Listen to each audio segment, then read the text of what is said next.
Mikä tekee suomalaisista naisista kauniita? Onko se meidän luontainen vaatimattomuutemme?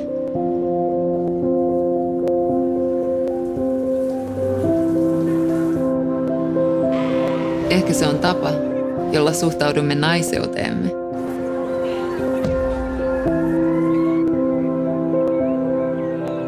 Vai se, miten saamme voimaa luonnosta?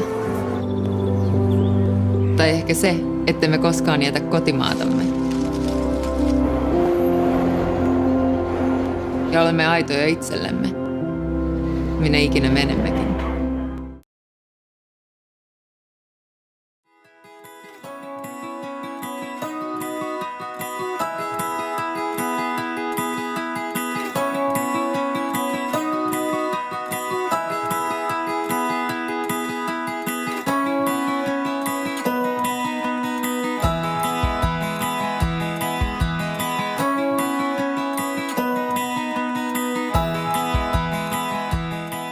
Ihan ylipäätään joku L'Oreal tai Rimmel tai mä oon tosta just meikki voi tehdä. Joo. Mut ehkä niitä mitä mä ite käytän, niin on semmos joku Max Factor. No, aika monta. Chanel, Diori, Lancome, Guerlain. No Lumenen muista. Ja käytän myös itse. Ja sitten mulla on joku Maybellinin joku yksi ja sitten on Clarins ja Nivea ja onhan niitä nyt miljoona. L'Oreal. Lancome ja Lumene ja Yves Rocher. Ja no ainakin ne.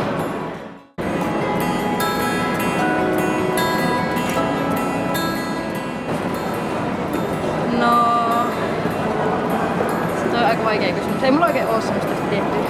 No, Chanel ja Guerlain. No mä käytän Clarinsin Dödöä ja sitten mä käytän Lumenen jotain meikkejä. Ja sit mulla on se yksi Maybellinin tuote. Et ehkä ne on ne semmoset makkarit, mitä aina ostaa lisää.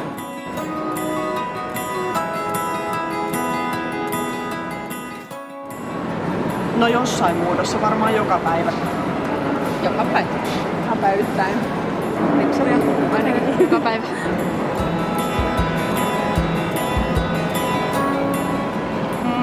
Hinta ja hyvä laatu.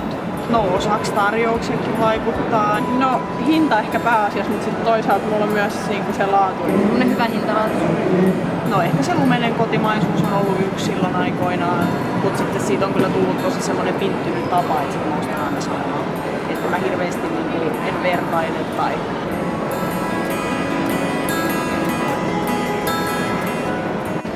en mielestäni ihan hirveästi. No en oikeastaan, en. Joo. En. Joo, kyllä.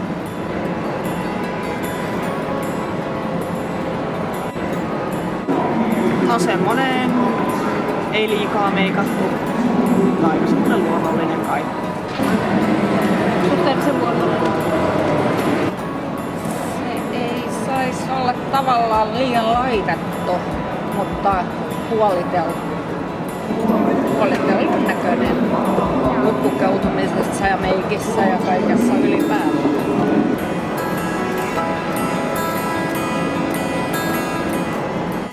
No aika luonnollisena. Joo. Kauniina. Semmoinen maantiehiirulainen.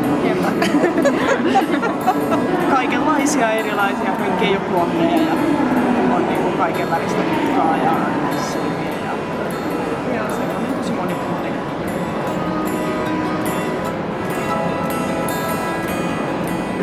Niin. Mä en ole ihan varma, mutta liittyykö se siihen, että siinä on vähän niinku ruotsalainen oo.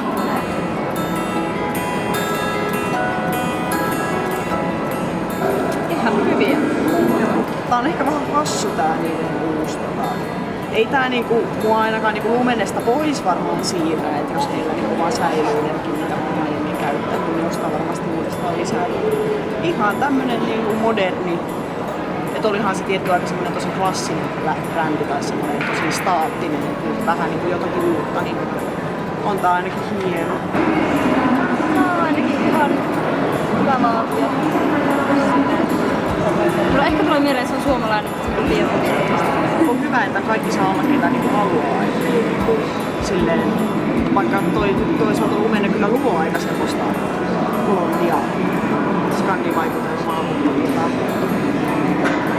ei se silleen mitenkään erilaiselta meikkimainokselta silleen vaikuttanut.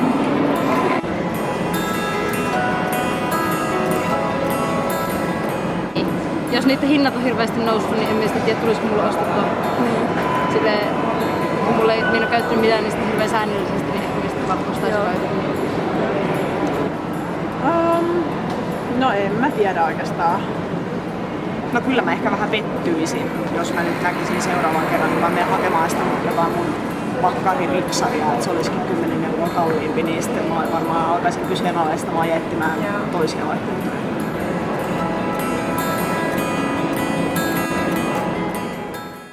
Sanotaan, että tuotteet on otettu tosi innoissaan vastaan. Tietysti niin kaikki ei ole vielä missään nimessä päässyt kokeilemaan, mutta niistä ollaan tosi kiinnostuneet. Paljon me on jaettu näytteitä ja muuta. Ja koko tämä mun mielestä uudistus on otettu tosi innoissaan. Asiakkaat on ollut hirveän iloisia tavallaan siitä, että me mennä tehdään jotain tämmöistä.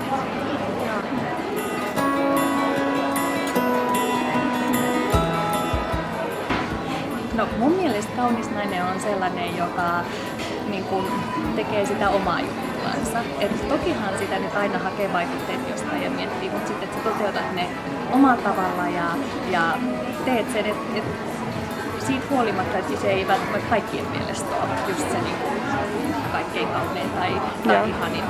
Tai jos tuntuu, että sä et halua kauheasti esimerkiksi meikata laittautua tai muuta, niin sekin on sitten ihan vain. Se on mun mielestä just enemmän ehkä se semmoinen niinku oma asenne siihen omaan itseen ja omaan kauneuteen. Se mikä tekee naisesta kauniin. Ja se kuinka paljon aikaa käyttää peilin edessä ei välttämättä vasta sitä mitenkään ihan suoranaisesti. Sen takia se on just mun mielestä kiva, että se on vähän niin kuin se meidän lumenella meidän